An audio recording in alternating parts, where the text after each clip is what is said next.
الحمد لله رب العالمين، والعاقبة للمتقين، ولا عدوان إلا على الظالمين. عباد الله، وإن من الفتن الخطيرة فتنة المنصب، فتنة المناصب.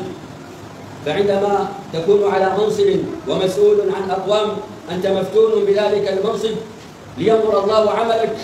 قال الله جل جلاله: تبارك الذي بيده الملك وهو على كل شيء قدير، الذي خلق الموت والحياة ليبلوكم أيكم أحسن عملا. فكل إنسان مسؤول، كلكم راع وكلكم مسؤول عن رعيته، فالإمام راع ومسؤول عن رعيته، والمرأة راعية في بيت زوجها ومسؤولة عن رعيتها. نعم، إن هذه المناصب فتن قد افتتن الناس بها. قال النبي صلى الله عليه وسلم: فتنة الرجل في أهله وماله وولده. فالأبوة منصب في البيت، والأب مبتلى ومفتون بزوجته وأوامرها وأولاده وطلباتهم وجيرانه وحقوقهم، وهذه من الفتن. وكلما علوت في المناصب كلما اشتدت الفتنة. فمدير المدرسة مفتون بطلابه ومفتون بمعلميه، ومدير الجامعة مفتون بطلابه وبأساتذته، ومدير المستشفى مفتون بممرضيه وبالمرضى عنده، وصاحب السوق مفتون بسوقه ومفتون بالذين يشترون من عنده والذين يبيعون ويكيلون عنده، وإمام المسجد مفتون بجماعته، والمؤذن مفتون، وكل واحد مفتون ليبلوكم أي يبلو بعضكم ببعض أيكم أحسن عملا. عباد الله، ومن أولئك فتنة إمام المسلمين، فتنة الرئيس وفتنة الوزير وفتنة من علا فوق ذلك إن كان موجود. يقول الله جل جلاله: ويسألونك عن ذي القرنين قل سأتلو عليكم منه ذكرا إنا مكنا له في الأرض. الله الذي يمكن للرؤساء والملوك والحكام، فالأمر أمر الله والملك ملك الله. قل اللهم مالك الملك تؤتي الملك من تشاء وتنزع الملك ممن تشاء وتعز من تشاء بالملك الذي أعطيته وتذل من تشاء بنزع الملك منه. تعز من تشاء وتذل من تشاء بيدك الخير إنك على كل شيء قدير. أعطى الله الملك لمن كفروا وأعطى الله الملك لمن آمنوا. قال تعالى في شأن الذين كفروا: وقد وهبهم الله الملك. ألم ترى إلى الذي حاج إبراهيم في ربه أن آتاه الله الملك. الله الذي أعطى النمرود الملك آتاه الله الملك، ومع ذلك كفر النمرود بالله وادعى أنه رب من دون الله. فحاجه إبراهيم قال: ربي الذي يحيي ويميت. قال: أنا أحيي وأميت. قال إبراهيم: فإن الله يأتي بالشمس من المشرق فأتي بها من المغرب. فبهت الذي كفر والله لا يهدي القوم الظالمين. أي ظلم أكبر من الشرك بالله، والله لا يهدي القوم الظالمين. أيما رئيس، أيما ملك، أيما أمير، أيما مسؤول أقر الشرك في دولته ورضي به فهو ظالم ظلما عظيما، وبئس مثوى الظالمين. لذلك كان أعظم مسؤولية على الرئيس أن ينشر دين الله وعقيدة الله، عقيدة الإسلام في ربوع أمته، في ربوع شعبه. فتعالوا إلى من مكنه الله في الأرض كيف نشر التوحيد، فقامت الدنيا على العدل بنشر التوحيد بين عباد الله. ويسألونك عن ذي القرنين قل سأتلو عليكم منه ذكرا إنا مكنا له في الأرض وآتيناه من كل شيء سببا فاتبع سببا حتى إذا بلغ مغرب الشمس وجدها تغرب في عين حمية ووجد عندها قوما. قلنا يا ذا القرنين الملك عندك، الأمر بين يديك، الجنود جنودك، الخيار كله عندك. يا ذا القرنين إما أن تعذب وإما أن تتخذ فيهم حسنا. لو كان ذا القرنين غير مؤمن بالله لقال: من أطاعني ومن كان تحت إمرتي وأطاع حكامي ومن فعل أعطيته وأعطيته وفعلت له، ومن عصاني ومن كذا فعلت به وفعلت، وجاء بقوانين لحماية شخصه. لكن ذلك ليس من دأبه، إنما أراد حماية جانب الله، حماية التوحيد. قال: أما من آمن إما أن تعذب وإما أن تتخذ فيهم حسنا. قال: أما من ظلم بدأ بالظلم الذي هو الشرك. يا بني لا تشرك بالله إن الشرك لظلم عظيم. قال: أما من ظلم يعني أشرك بالله ما لم ينزل به سلطانا.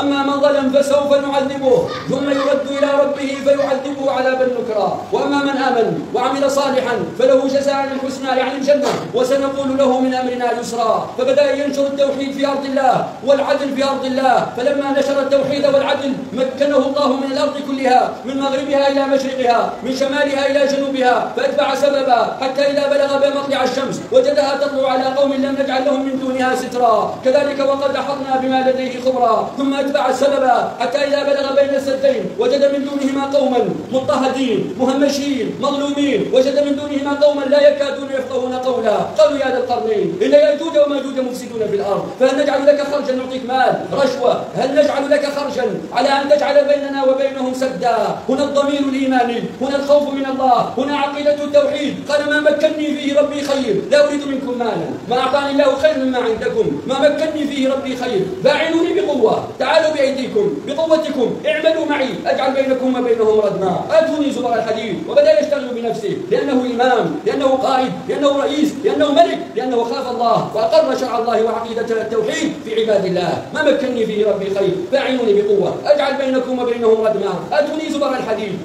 حتى إذا ساوى بين صدفين قال انفخوا حتى إذا جعله نارا قال أتوني يفرغ عليه قطرا فما استطاعوا أن يظهروا وما استطاعوا له نقبا وبدأ الخطاب بعد تمام العمل فماذا قال في خطابه هل قال هذا من إنجازاتنا وقد أنجزنا وعملنا كلا ما نسب ذلك لنفسه ولا لجنوده ولا لجيشه إنما نسب ذلك لله قال هذا من فضل ربي قال هذا رحمة من ربي فإذا جاء وعد ربي جعله دكا وكان وعد ربي حقا فبقي ذلك العمل إلى يوم القيامة فالعبرة بالإخلاص والعبرة بالتعامل مع الله فكم من شارع عمل بإخلاص ما زال قائما الآن وكم من شوارع عملت بالرياء ذهبت أدراج الرياح عباد الله ما كان لله دام واتصل وما كان لغير الله انقطع وانفصل إن بناء الدول يحتاج إلى بناء العقائد في قلوب المجتمع فإذا قامت عقائد المجتمع على توحيد الله وحد الله الأمة على كلمة واحدة وتحت قائد واحد وإذا وجدت حظوظ للنفس ووجد إقصاء لبعض الناس هنالك تدخلت عدالة الله فيمن على الذين استضعفوا ويجعلهم أئمة ويجعلهم الوارثين ويمكن لهم في الأرض وأما أولئك الظالمون فمصيرهم كمصير من ظلم قبلهم والفجر وليال عشر والشفع والوتر والليل لا يسري هل في ذلك قسم لذي حجر ألم ترى كيف فعل ربك بعاد ومن أقوى من عاد عاد الذين قالوا من أشد منا قوة أرسل عليهم الريح العقيم ما تذر من شيء نتت عليه إلا جعلته كالرميم ألم ترى كيف فعل ربك بعاد إرم ذات العماد التي لم يخلق مثلها في البلاد وثمود الذين جابوا الصخر بالواد وفرعون للأوتاد هذه أطغى 3 دخلت الدنيا وماذا فعل الله بهم؟ ماذا فعل الله بهم؟ وفرعون للأوتاد الذين طغوا في البلاد فأكثروا فيها الفساد فماذا فعل ربك؟ فصب عليهم ربك سوط عذاب ما هذا إلا سوط عذاب من عذابه سوط عذاب على عاد فأصبحت كالرميم سوط عذاب على ثمود فانتهت بصيحة صوت عذاب على فرعون ومن معه فأغرقوا في اليم أجمعين عباد الله الفتنة بالسلطة أن يخشى أن يقول أو يتصور الحاكم أنه لا سلطة له ويل لقاضي الأرض وقاضي السماء ويل لمن ادعى الملك في الأرض من غير أن يرجع ذلك لله هذا سليمان قيل له ما قيل له وجعل على عرشه كرسي جعل على كرسيه جسدا كرسي سليمان وجد عليه جسد طفل ميت له يد واحدة وعين واحدة ورجل واحدة وكفن وجعل على كرسيه ما هذا؟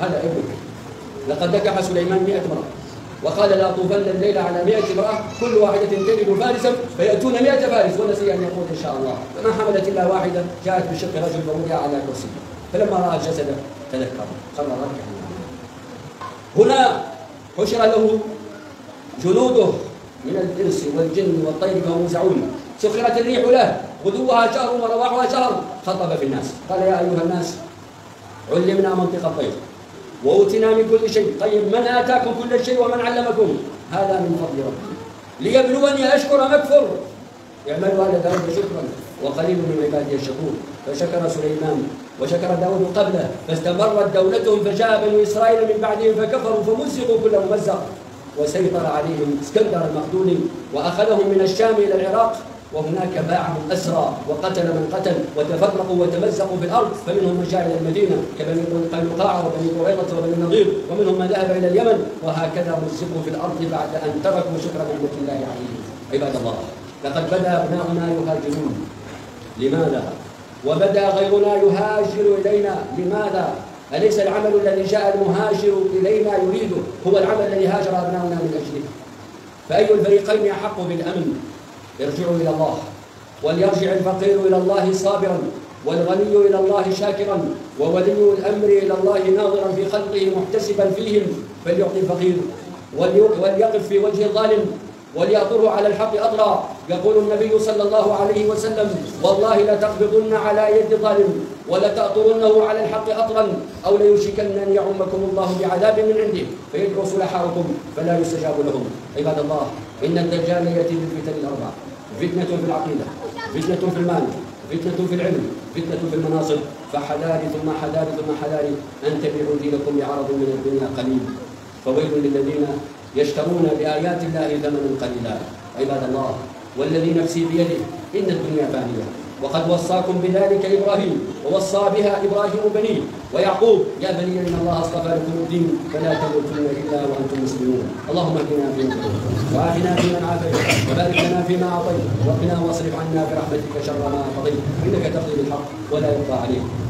اللهم رب السماوات السبع وما أضلت، ورب الأراضين السبع وما أقلت، رب الجبال الراسيات والرياح الداريات، رب كل شيء ومليكه، اجعل لنا من كل هم فرجا، ومن كل ضيق مخرجا، ومن كل بلاء عافية. اللهم احفظ بلادنا من كل سوء، احفظها في برها وبحرها وجوها وسائر بلدان المسلمين. اللهم احفظ بلاد المسلمين من مضلات الفتن ما ظهر منها وما بطن. اللهم احفظنا بحفظك واكلنا برعايتك وعنايتك. اللهم اجعل لنا من كل هم فرجا، ومن كل ضيق مخرجا، ومن كل بلاء عافية. إن الله وملائكته يصلون على النبي يا أيها الذين آمنوا صلوا عليه وسلموا تسليما. إن الله يأمر بالعدل والإحسان وإيتاء ذي القربى وينهى عن الفحشاء والمنكر والبغي يعظكم لعلكم تذكرون. فاذكروا الله العظيم يذكركم، واشكروه على نعمه يزدكم، واستغفروه يغفر لكم إنه هو الغفور الرحيم. قوموا إلى صلاتكم غفر الله لكم.